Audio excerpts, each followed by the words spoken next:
सो क्यों रहे हक कदम की असल हक नस्बत। अब पांचवी भूम से जब रूह ने तीसरी भूम में धनी को उठाकर स्वयं पांचवी भूम से उठकर राजी श्यामा जी की आरती उतार कर स्वयं अब तीसरी भूम में आते हैं राजी श्यामा जी और हम सब रूहें मिलकर। यहाँ पर क्या होता है सुंदर सा जी, तीसरी भूम में जो लीला है सबसे अधिक दिन भर में सबसे ज्यादा समय की लीला तीसरी भूमि की। क्यों? क्योंकि तीसरी भूमि में ही हम सब सुंदर साथ मिलकर राजी श्यामा जी का श्रृंगार करते हैं, प्रातः काल का बाल भोग करते हैं और दोपहर का थाल भोग भी, राजभोग भी यहीं पर किया जाता है। बाल भोग, राजभोग, ये भी देखिए सुंदर साथ जी कैसा कैसा राजी महाराज ने। बाल भोग मतलब नाश्ता, नाश्ता का क्या मतलब? थोड़ा सा खाना। और राजभोग का क्या मतलब? थाल भोग। थाल भोग में कितने व्यंजन लगाए हमने? 56 व्यंजन। अनंता अनंत भोजन धनी को राज्य की थाली में हम परोस रहे हैं और स्वयं भी ले रहे हैं। तो सुंदर सा जी इसका भी यदि हम बातूनी भाव थोड़ा सा लेवे कि बाल भोग क्या, जब हम प्रारंभ काल करते हैं धनी के साथ जुड़ने का, धनी के स्वरूप की शोभा का, धीरे धीरे रूह जब कदम से कदम बढ़ा रही है, हादी के कदमों पर कदम धर रही है और धनी का स्वाद उसकी जिह्वा पर आना शुरू हो रहा है, तो थोड़े थोड़े में ही रूह जो है ना बहुत समझती है हमें कि मैंने बहुत लिया धनी का प्यार। लेकिन जैसे जैसे रूह को कहते हैं ना, जीव शरीर स्वीकार उसको पचाना शुरू कर देता है, उस सुख को अंदर लेना शुरू कर देता है, अब फिर वो बाहर मुख से उसका कहना खत्म होता चला जाता है। तो अनंता अनंत सुख धनी रज्जी महाराज यहाँ पर थाल भोग के रूप में हम तो धनी को खिलाते ही खिलाते हैं। सुंदर विचार, अच्छी बात, धनी के इन्हीं शब्दों से, इस वाणी से ही हम अनेक विचार हमारे अंदर भी उपजते हैं। हम धनी को भी दूध दही शाक मिठाई मिश्री मेवा अनेक प्रकार के भोजन कराते हैं। ये सारे मीठे ही आइटम क्यों है? मीठा क्या? मीठा सुख देता है संसार में दे। तो मीठी जुबा, मीठे वचन, मीठा रूह प्यार। तो तीसरी भूम में सुंदर साथ जी जो ये बड़े झरोखों आवन, बड़े झरोखे क्या कि वहां पर जो बिल्कुल जो नीचे वाली प्रथम भूमि में हमने शोभा देखी है, वही शोभा ऊपर चल रही है। दो दो मंदिर का झरोखा, एक बड़ा सेंटर में और 4 झरोखे इधर, 4 झरोखे इधर, 10 झरोखों के 4 4 8 और 2 मंदिर का झरोखा बीच में। उन झरोखों के बीच में धनी खड़े होकर सबसे पहले प्रातः काल क्या करते हैं? राजी श्यामा जी खड़े होकर सब संसार के पशु पर, अपने परम धाम के, संसार के नहीं, तीसरी भूमि में हम खड़े, परम धाम के पशु पंखी वृक्षों को, जमुना जी को, सबको धनी दीदार दे रहे हैं। और दीदार जब अपना दे रहे हैं धनी, और सब रूहें भी अमिरस धनी तो सींच रहे हैं ऊपर से खड़े होकर, और सब रूहें आनंद मंगल उनके इश्क में, पशु पंखी आकाश के जिमी, आकाश जिमी के जानवर सब उनसे सुख ले रहे हैं। तो ये दर्शन की लीला का यहाँ पर सुख मिलता है सुंदर सा। और तो और जब धनी झरोखों को पीठ देकर बाल भोग आरोपते हैं, तो क्या होता है? नीलो न पीलो मंदिर के सन्मुख होकर बैठते हैं, तो वहां पर अक्षर ब्रह्म भी आती हैं दीदार करने के वास्ते, जिन्होंने सारे संसार का संचालन करना, वो भी धनी का दीदार करके फिर संचालन करने के लिए अपने काम पे चले जाते हैं। तो पहले धनी उनको अपनी नजरों से सींच रहे हैं, तब बाकी का संसार और सारा ब्रह्मांड चल रहा है। इसी प्रकार से इस ब्रह्मांड में सुंदर साथ जी अब रूह की लीला का यदि विचार करें, तो रूह ने पहले भुलवनी के आई, भूल इस संसार में आ गए, हम भूल गए। अब जैसे जैसे धनी हमको अपने स्वरूप की पहचान कराते चले जा रहे हैं, अपने घर की शोभा दिखाते चले जा रहे हैं, और रूह भी उनके स्वरूप और लीला में मस्त होती चली जा रही है। तो बाल भोग के साथ साथ क्या होता है सुंदर साथ जी, जो धनी की तरफ लगते हैं ना, जब प्रारंभ काल होता है तो बड़ा शोर मचता है, भाई ये नया सुंदर साथ आया, नया सुंदर साथ आया। तो कितना सुंदर साथ, उसको सब प्यार करते हैं मिलकर, एक से एक मिलकर जाकर गले मिलता है उसको, नए नए बातों से नई नई शोभा हमें उनकी संसार में। क्योंकि जब नई रूह आती है तो वो नई बात करती है, तो बड़ा सुख मिलता है उनको। तो इस संसार में भी सुंदर साथ जी जो दर्शन की लीला है, धनी की मेहर से, कृपा से हम सब सुंदर साथ, बाकी के सुंदर साथ को भी दर्शन की इस ब्रह्मांड में 14 लोक में बैठकर हम दर्शन की लीला में हमें सतगुरु महाराज की कृपा से राजी महाराज दीदार करवाते हैं और सुख देते हैं। सुंदर जी बातूनी बातों का ये मेरी आत्मा का अनुभव है। हो सकता है किसी की आत्मा को इसमें सहमति ना भी हो, तो कोई आवश्यक नहीं है कि आप मेरी इस बात को एग्री करें ही करें। लेकिन जैसे जैसे मैं वर्णन में चल अंदर परम धाम का सुख आ रहा है, तो संसार में भी, क्योंकि यही बैठे बैठे उन्होंने अर्श में अर्श के सुखों को इस फर्श पर, यहाँ रूह अपने दिल में इन सुखों को महसूस कर रही है। और यहाँ पर रूह चल भी तब रही कि धनी ने उसको अपने चरणों से बांध कर यहाँ पर उन सुखों में उसको मगन कर दिया। भले उसको एक पल का भी सुख मिले, वो सारा दिन उस सुख में अपना काट लेते। कहते हैं ना कि भाई हमको इतना सा भी, भाई अगर खाना हमें इतना सा मिलता थोड़ा सा, ठीक है हम इतने में जीवन ले लेंगे, और जब भरपेट मिलता तो भरपेट भी खाया करते। तो ये जैसा धनी की मौज है। और अब तो धनी हमारे लिए कितना भोजन लाए, इतना कि जो शब्दों में बेशुमार है। तो जितना मर्जी खाएं और जितना मर्जी सुंदर साथ खिलाएं एक दूसरे को। तो ये तीसरी भूम की शोभा है। कई इंड पल थे पैदा फना, जिन कादर ए कुदरत ए आवे मुजरे, इन स्वरूप के जाकी असल हक निस्बत। अब राजी महाराज के दर्शन करने के लिए अक्षर ब्रह्म भी यहाँ पर प्रातः काली आते हैं, जिनके हुक्म से ये कादर की कुदरत, जो संसार बनता है और मिट जाता है, एक पल में अनेक ब्रह्मांड बनते हैं, वो भी धनी के दीदार के लिए इस समय आते हैं। नूर मकान से आवे दीदार को, इत नूर जमाल विराजत, रूहे याद कदम क्यों छोड़ही, जाकी असल हक निस्बत। अब वो अक्षर ब्रह्म, अक्षर धाम से निकलकर जब संसार में जाने लगते हैं, अपनी कार्य बैठक में जाने लगते हैं, तो सबसे पहले क्या करते हैं, धनी को प्रणाम किया, धनी के दीदार किए, दर्शन किए, धनी से सुख लिया, अपना अंदर सारा सुख ले लिया, अब संसार में जाकर काम कर। तो इसीलिए कहा जाता है हमको भी कि प्रातः काल उठकर कहीं पर भी घर से निकलने लगे, कहीं पर तो अपना जो मंदिर है, अपने घर के मंदिर में गए, धनी को प्रणाम किया हाथ जोड़कर, अच्छा राजी महाराज आपके दर्शन, आपके दीदार और उनकी ही याद को दिल में लेकर अपने संसार के काम करने चले गए।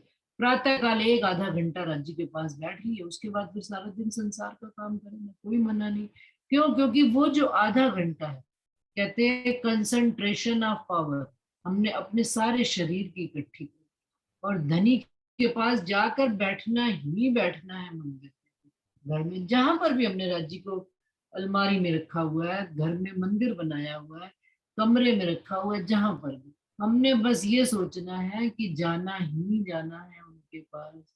ये देख लीजिए, ये हमारी परम धाम की लीला चल रही है कि संसार में अब हम काम करने, हकीकत का काम करने जा रहे हैं, तो पहले धनी के साथ एक रूप, एक स्वरूप, एक लीला, उनका हुक्म, उनकी दिल में याद। तभी तो लिखा है रूहें याद कदम क्यों छोड़ी, जाकी असल हक निस्बत। और ये चीज बच्चों को भी डाली कि प्रारंभ से बच्चे स्कूल जाते हैं, कॉलेज जाते हैं, छोटा बच्चा है जहाँ राज्य को प्रणाम जी करते हैं, उससे क्या होता है कि बच्चों को भी वैसी आदत बनेगी, संस्कार भी आता है, और धीरे धीरे वो कंसंट्रेशन भी खड़ी होनी शुरू हो जाती है धनी के प्रति। हक बैठे पौड़े भूम तीसरी, आगू झरोखों आरोगत, रूहे क्यों छोड़े इन कदम को, जाके असल हक। अब तीसरी भूम की लीला है ही बहुत अधिक समय की, तो राजी महाराज वहां पर प्रातः काल आ जाते हैं, फिर रूहे राजी श्यामा जी का श्रृंगार करते हैं, नीलो न पीलो मंदिर साथ में लेकर वे श्यामा जी को ले जाती हैं। कुछ सखियां, 4 सखियां श्यामा जी को ले जाती हैं, 4 सखियां राज्य को ले जाती हैं, उनका पूर्ण श्रृंगार करके फिर उनको वापस झरोखों में ले आते हैं। वहां पर बैठकर सब सखियां भी भोजन करती हैं, नवरंग बाई का नृत्य चलता है, राज्जी वहां पर अक्षर ब्रह्म को दर्शन देते हैं, और फिर सैया केतिक बन में जावे। 11 बजते हैं, 10 साढ़े 10 सब सखियां केतिक बन में चली जाती हैं। कोई कोई सखियां शाक पान मेवा इकट्ठा करने चली जाती हैं, कुछ सखियां लाड भाई के साथ रसोई की हवेली में चली जाती हैं, और कुछ सखियां धनी के साथ बैठ कर ही वहां पर तीसरी रूम में बातें करने लग जाती है। और इतने में भोजन का समय हो जाता है, सब मिलकर भोजन राज्जी श्यामा जी को तो अरोगते ही अरोगते हैं, और सब सखियां लाड भाई का जुट 300 सखियों का मिलकर सब सुंदर साथ को भोजन आरोगते हैं, और सारा सुंदर साथ मिलकर वहीं पर राज्जी श्यामा जी के साथ बैठकर भोजन आरोगते हैं। और लाड भाई के जुट को फिर आप राज्जी महाराज स्वयं अपने हाथ से भोजन कराते हैं। ये लालदास जी की बड़ी व्रत में लिखा है। बहुत साल पहले एक सुंदर साथ पूछा करते थे कि भाई राज्जी महाराज को तो लाडबाई का जुथ भोजन करा देता, लाडबाई को कौन जुथ, लाडबाई के जुथ को भोजन कौन कराएगा? तो राज्जी महाराज राज्जी श्यामा जी मिलकर लाडबाई के जुथ को भी भोजन वो स्वयं आरोग्यती है। ये भी सुंदर साथ जी एक परमधाम की अनोखी ही लीला है कि जो सखियां राज्जी की सेवा में खड़ी हैं, राज्जी श्यामा जी उनको सुख खुद देने वाले एक स्वरूप होकर। तो इस तरह से और फिर क्या होता है, राज्जी श्यामा जी अंदर चले जाते हैं पढ़ने के वास्ते, और वहां पर छाप लेकर बैठे हुए किसकी, पान की। सब सखियां एक एक करके धनी के चरणों में जाती हैं, प्रणाम करती हैं, और अपना अपना पान का बीड़ा कोई धनी के मुख में डाल रही है, कोई धनी किसी के मुख में डाल रहे हैं। इस प्रकार से आनंद विहार की लीला ये सारी तीसरी भोग में रूहे अर्श अजीम की भूम चौथी देखे निरत, सो हक कदम क्यों छोड़ ही जाके असल हक निस्बत। और चौथी भौम में क्या लीला होती है सुंदर सा जी? चौथी भौम तो नवरंग बाई जी की कहलाती है, निरत की हवेली। अब वहां पर क्या है, अब भौम तो कितनी ही बड़ी है, चौथी भौम पूरी सारी भौमें एक सार से ही बनी हुई है, लेकिन हर भौम की एक विशेषता है। जैसे अपने ही घर है, अपने घर में 4 फ्लोर का घर है, बना बिल्कुल एक जैसा ही होता है, लेकिन हर फ्लोर की शोभा अलग अलग है। ग्राउंड फ्लोर है तो जी ऑफिस बना हुआ है, पूरे घर में जितने घर के बच्चे काम करते हैं सबने अपना अपना ऑफिस बनाया हुआ है। फर्स्ट फ्लोर पे है तो भाई एक फैमिली रहती है, सेकंड फ्लोर पे है दूसरी फैमिली रहती है, थर्ड फ्लोर पे है हमने क्या बना दिया, गेस्ट रूम बना दिया, फोर्थ फ्लोर पे चांदनी है। भाई इतना ही संसार में इतने ही बड़े घर होते हैं, और कितने बड़े घर होंगे? मैंने तो अपने घर का वर्णन बता दिया आपको एक मोटा मोटा। तो अब ये परमधाम का वर्णन आ रहा है, तो परमधाम में भूमें तो सब एक जैसी ही बनी हुई है, लेकिन हर भूम की एक विशेष शोभा है, जहां पर जाकर हम उस विशेष लीला का ही आनंद लेते हैं। अब चौथी भूम में कृष्ण पक्ष में जब हम पाट घाट से झीलना करके आते हैं, और नीचे प्रथम भोम में रसोई की हवेली में भोजन आरोप करके पढ़ने से पहले कहाँ चलते हैं, चौथी। और चौथी भोम में नवरंग बाई जी नृत्य करती हैं, और इतना नूर झलकता है वहां पर, इतना नूर झलकता है कि पूरा परम धाम उस चौथी भूम का दर्शन कर रहा होता है। सब बैठे अपने अपने घरों में, अपने अपने घरों में क्या मतलब, पशु पंखी, पंखी अपने वृक्षों पर फोड़ने के लिए बैठे हुए हैं, पशु अपने अपनी गुफाओं में बैठे हुए हैं। लेकिन जब नवरंग बाई जी नृत्य करती हैं तो सारा परम धाम नवरंग बाई जी के साथ, उनके साथ नृत्य की लीला में रस आनंद विभोर हो रहा है। और अपने अपने ही भौम में अपनी अपनी, कोई कुंज निकुंज में, कोई पुखराज में, कोई मानिक में, सब आनंद मंगल कर रहे हैं, और नृत्य की लीला को देख रहे हैं, और स्वयं भी नाच रहे हैं। अंग अंग रूहों का वहां पर नाच रहा होता है। तो भूम चौथी देखे नहीं। अब इस चौथी भूम को जरा कैसे हम अपने जीवन में घटाएं? अभी 3 भूमों को तो हमने घटा लिया, तो चौथी भूम सुंदर सा जी हमारी आत्मा की है। जब धनी का सुख रूप को यहाँ पर मिलने लगता है तो वो आनंद विभोर हो जाता है, और उस लीला में, उस धनी के सुखों में उसका अंग अंग नाचना प्रारंभ होता है। मंदिर में जब नृत्य की लीला डांस हो रहा है, कुछ भी हो रहा है, भजन चल रहे हैं, कीर्तन हो रहा है, सुंदर साथ आनंद मंगल कर रहा है, कभी तो नाचने का मन कर जाता है कि उठकर एकदम से नाचना शुरू कर देते हैं, और कभी बिल्कुल शांत मन होता है। तो ये अपनी अंदर आत्मिक अवस्था का जैसा जैसा हम अनुभव करते हैं, वैसा वैसा ही बाहर भी लीला घटित होती है, और परम धाम वह पूरा सुख लेता है। तो यहाँ पर जो अर्श हमने बनाया हुआ है अपने अपने सुंदर साथ के साथ मिलकर, वो पूरा अर्श परम धाम के सब सुंदर साथ, वो सारे सारे सुख हम सबका एक दूसरे का हम लेते हैं। कोई एक रू नाचे तो सब सुंदर साथ उसका सुख लेते हैं, और फिर सब मिलकर नाचते हैं तो सब ही सुख लेते हैं। तो ये चौथी भूम का सुख है। राधा जी ने शायद माइक ऑन किया, राधा जी कुछ कहना चाह रहे हैं?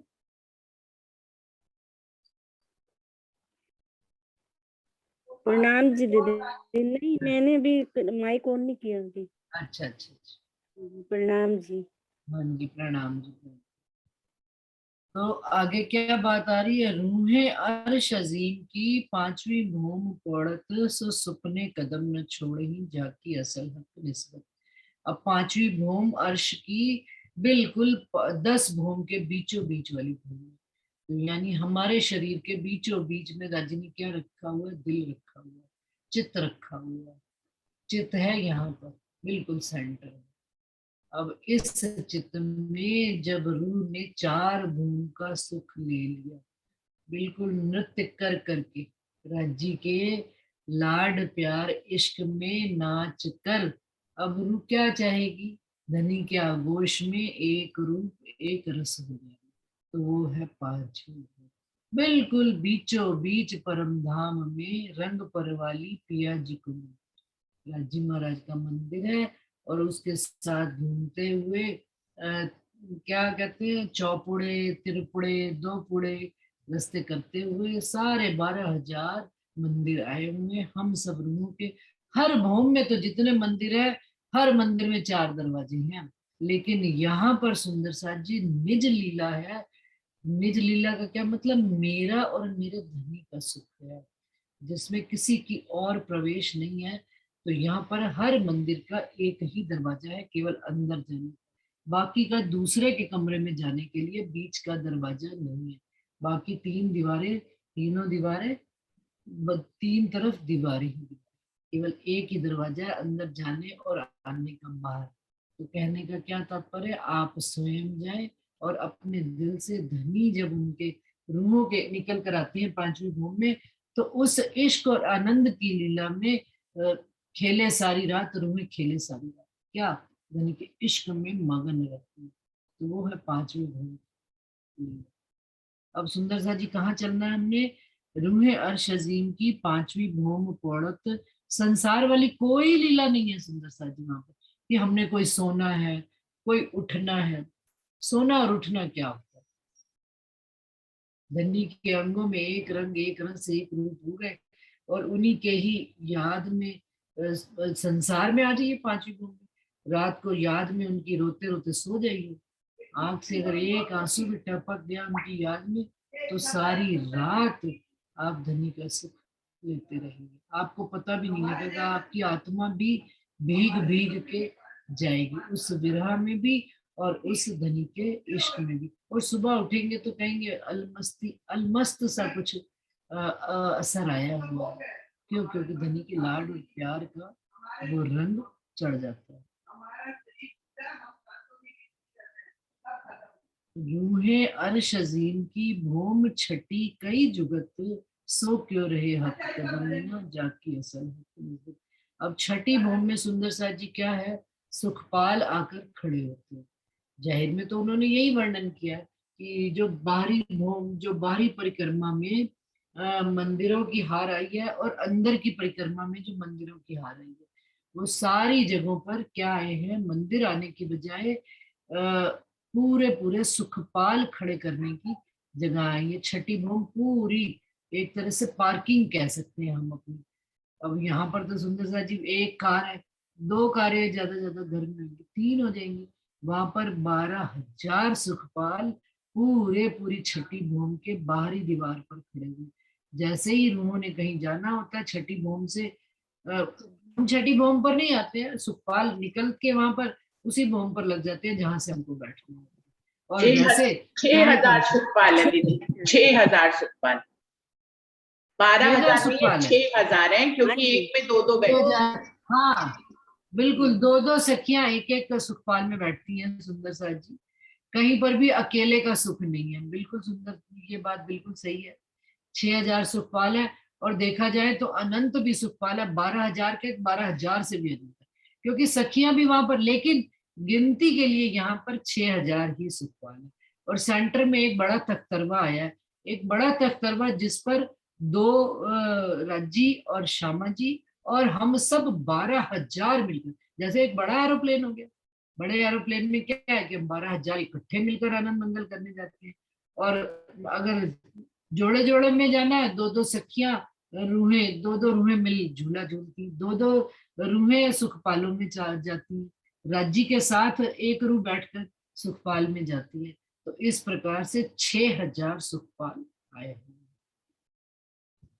चलिए आगे चलते हैं। रूहें अर्श भूम सातवीं, जो सुंदर साथ जी क्या करे, गिनती याद होती नहीं, संख्या याद होती नहीं। अपना याद रहता है कि भाई मैं धनी के साथ बैठी, चाहे वो सुखपाल हो, चाहे वो तख्तरवा हो, और किसी और को याद, और कोई दिखता नहीं। सच्ची बता रहे, अपने और धनी, अपना भी स्वयं का भी स्वरूप भूल जाए, केवल धनी और राज्य और श्यामा जी का ही स्वरूप याद रह जाता है। रूहे अर्श भूम सातवीं, जो छप्पर खट्टो हिचत, सो सुपने कदम न छोड़ ही जाकी असल निस्बत।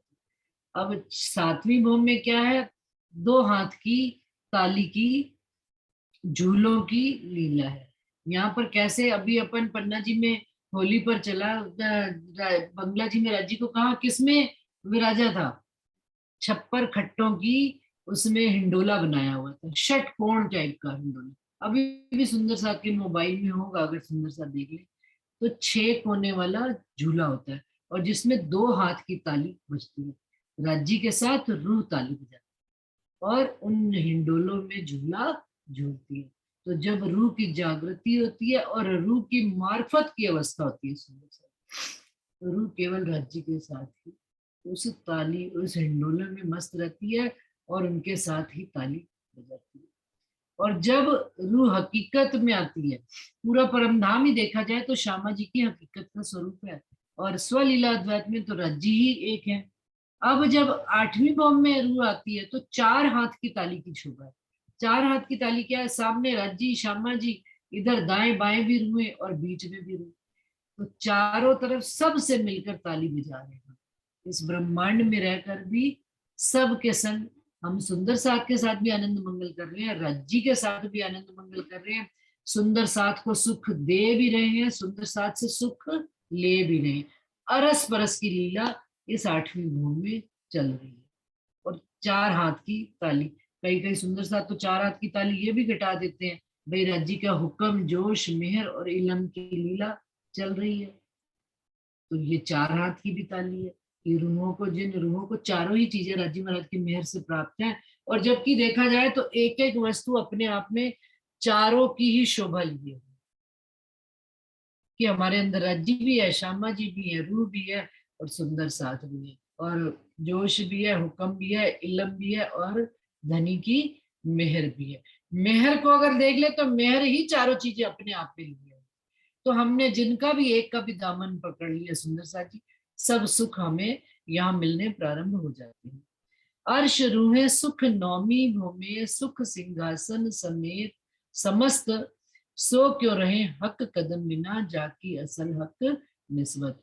अब रूहें कहाँ चली गई सुंदर साथ जी, नवी भूम में। नवी भूम क्या कहलाती है, दूरदर्शिका।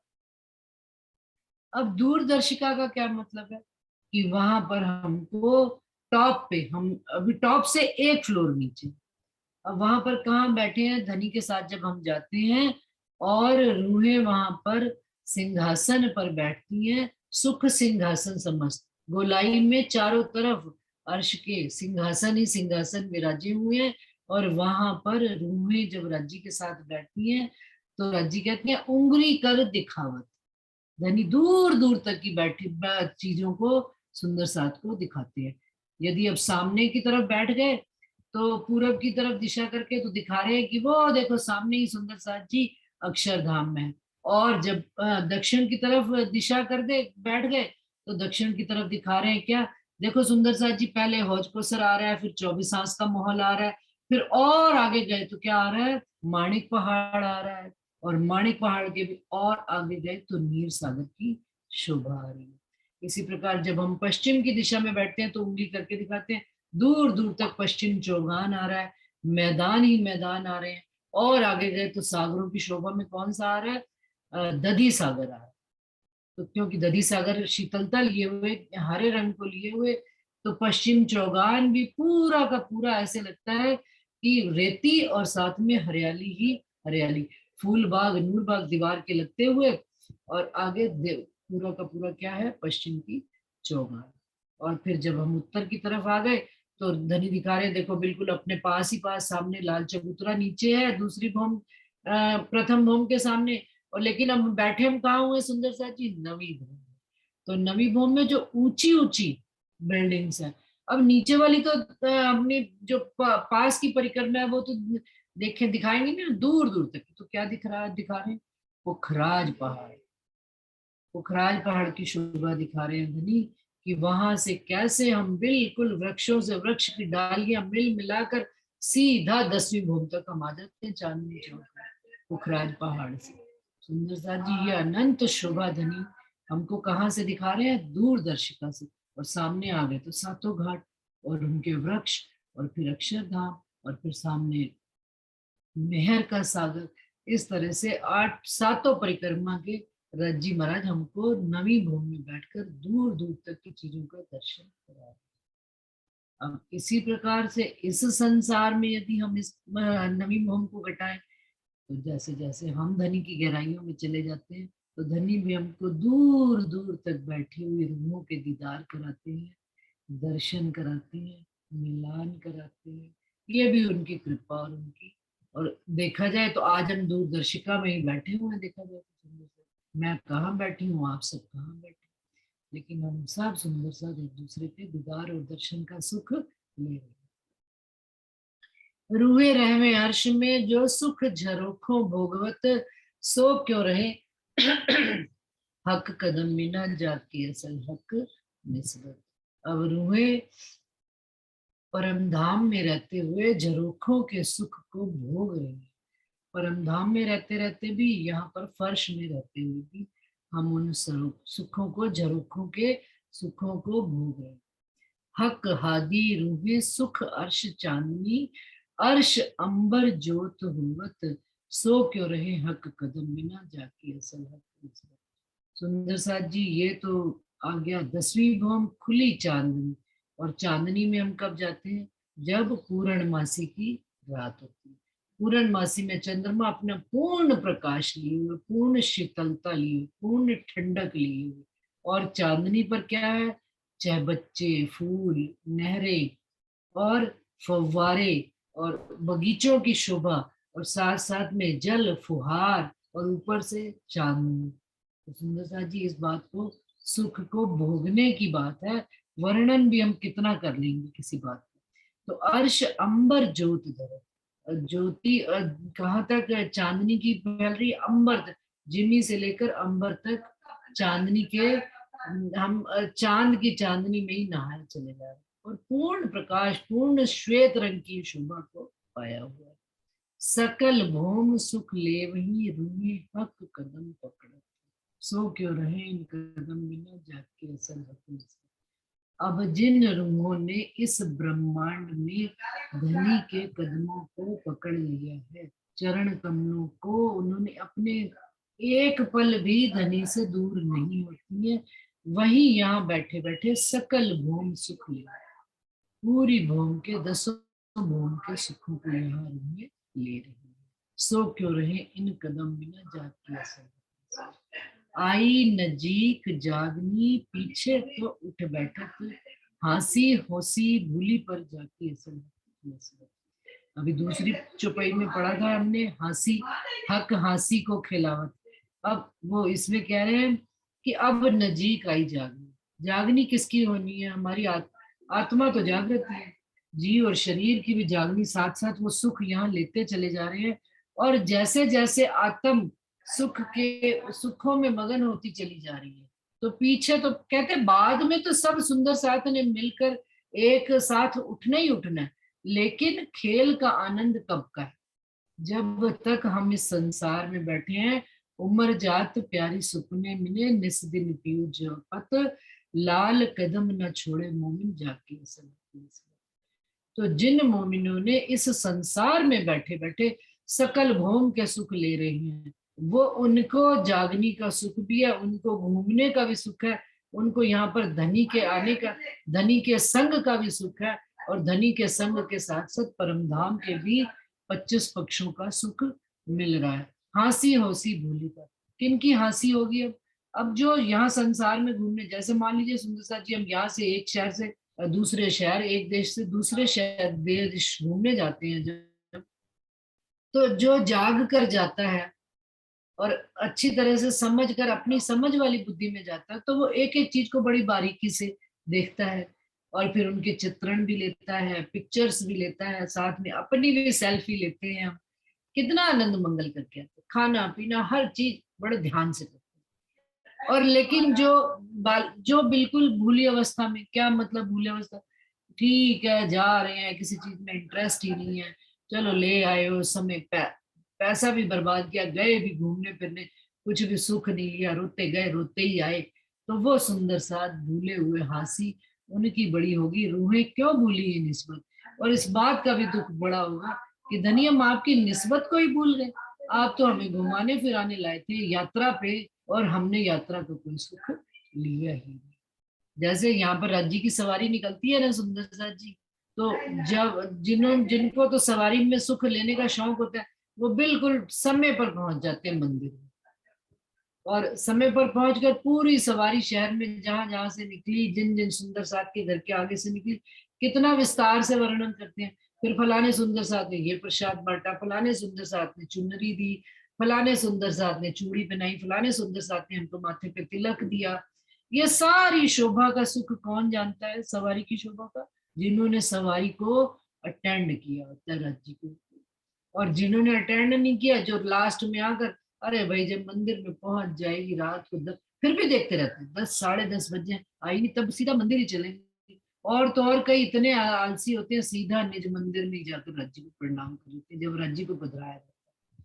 तो उनको उस सवारी के सुख का क्या अनुभव, धनी की सवारी के सुख का? तो कहते हैं ये उनकी हंसी बड़ी होगी, रूहें हुक्म ले दौड़ियो, मूल तन अर्श में उठत, हक हंसी तुम ऊपर, रूहें क्यों भूलिए निस्बत।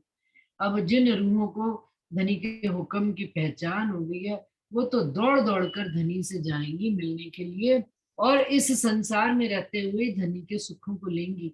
और मूल तन अपने अर्श में जब हम सब सुंदर साथ उठेंगे, एक साथ पौड़े भेले पौड़े जागसी भेले, तो तब तो हम उठ ही जाएंगे। लेकिन इस संसार में जिन सुखों को हमने पाया है, वही वहां पर जाकर धनी के साथ बातें कर पाएंगे, और बाकी के ऊपर तो हक हंसी तुम ऊपर।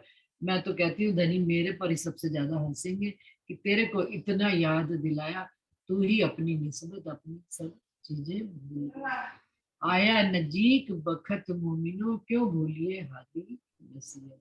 अब सुंदर साथ जी, शरीर का वक्त भी खत्म होता चला जा रहा है देख रहे हैं, और अब राजी महाराज से यही हाथ जोड़कर विनती है कि धनी अब हमको और तन में किसी में आना नहीं, बस इस मनुष्य तन में धनी आपने अपने चरणों की सुध दी, पहचान दी, निस्बत दी। अब बस धनी अब हमको इस तन से उठाना तो सीधा अपने चरणों में ही धनी मेरे को उठा लेना। इस वास्ते जो हादी ने नसीहत दी, जो श्यामा जी ने, जो सतगुरु महाराज ने हमको नसीहत दी है, वो कभी भी हमको भूलनी नहीं चाहिए। जो सुपने कदम न भूलिए, हंसिए हक सोए।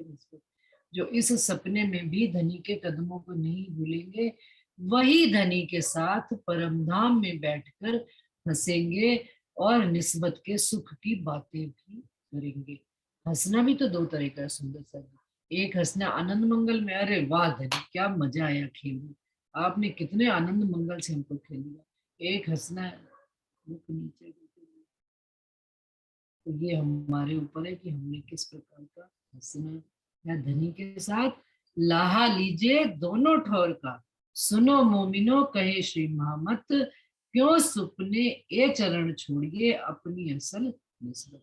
दोनों ठोर का सुंदर साथ जी, यहीं बैठे बैठे हमको लाहा लेना है, लाभ लेना है। इंद्रावती जी हमको कह रहे हैं कि मैंने तो ले लिया, मेरी तो निशा भाई।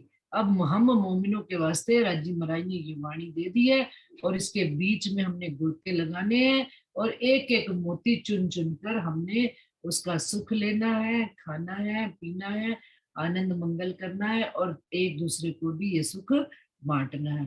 क्यों सुपने ए चरण छोड़िए, इस वास्ते धनी के ये चरण कमल, हमने इस सुपने में भी उनसे बिल्कुल एक निस्बत, एक स्वरूप होकर जुड़ जाना है। जैसे चरण बेली, जो बेली होती है अपनी मूल जड़ के साथ लिपट जाती है तो वो सदा हरी भरी ही रहती है। तो हम धनी की अंगनाएं सदा हरी भरी कैसे रह सकती हैं? धनी के चरण कमलों से लिपट कर और अपनी निस्बत को याद करके यहाँ बैठे बैठे लाहा लीजिए दोनों ठोर का। संसार में अर्श में फर्श का, और फर्श में इस अर्श का सुख हमें, हम मोमिनों को राज्य महाराज आप मेहर करके कृपा करके दे। और जिनको नहीं मिला है उनको भी ये सारे सुख लेने हैं। जिन्होंने बाल भोग लिया है उनको राज भोग भी लेना है, उनको रात्रि का फल भी लेना है। सब तरह की भांति के भोजन आरोप करके हमको घर अपने परम धाम चलना है। प्रणाम जी सुंदर साथ जी, चौपाई दोहरा रही हूँ। लाहा लीजे दोनों ठोर का, सुनो मोमिनो कहे महामत, क्यों सुपने ए चरण छोड़िए अपनी असल निस्बत, अपनी असल निस्बत। प्रणाम जी सुंदर साथ जी, सुंदर साथ जी के चरणों में प्रणाम जी। प्रणाम जी। प्रणाम सभी सुंदर साथ जी को प्रणाम जी। प्रणाम जी सुंदर सुंदर साथ। साथ प्रणाम जी, आपके प्रणाम चरणों में जी, कोटि कोटि प्रेम प्रणाम। प्रणाम जी सुंदर साथ जी, प्रणाम जी, प्रणाम। सभी सुंदर साथी को प्रणाम जी। कोई भूल चूक हो गई हो, कोई कमी रह गई हो, कहीं कुछ शब्दों में हो तो आपके अंगी संगी हैं, अपना जान के सुधार कर लेंगे। माफी भी नहीं मांगेंगे हम, माफी में सुधार कर लीजिए और हमें भी बताइए। प्रणाम जी, प्रणाम। बहुत बहुत शुभकामनाएं। दीदी हाँ बहुत जी, आनंद आया। नव वर्ष की आप सबको बहुत बहुत शुभकामनाएं। आपको भी सभी सुंदर साथ जी। नव वर्ष की सबको बहुत बहुत हार्दिक बधाई, शुभकामनाएं। तो भी नए साल की नई सुंदर साथ के हमारा चरणों नव में वर्ष तो प्रेम आज ही है प्रणाम ना। जी। हमारा नव वर्ष आज बिल्कुल। हमें आज ही अपने सबको हैप्पी न्यू ईयर कहना। हाँ दीदी बहुत आनंद आया, बहुत अच्छा लगी चर्चा, बहुत अच्छा। जी महाराज हम भी लेते हैं, देखते भी हैं सुंदर सब। साथ जी, नए साल का बधाई आप सबको। नए साल एकदम फिर राज्यमय बन के रहे, ऐसा सबका बना रहे। सुंदर साथ जी प्रणाम, कोटान कोट प्रणाम चरणों में। प्रणाम जी, प्रणाम।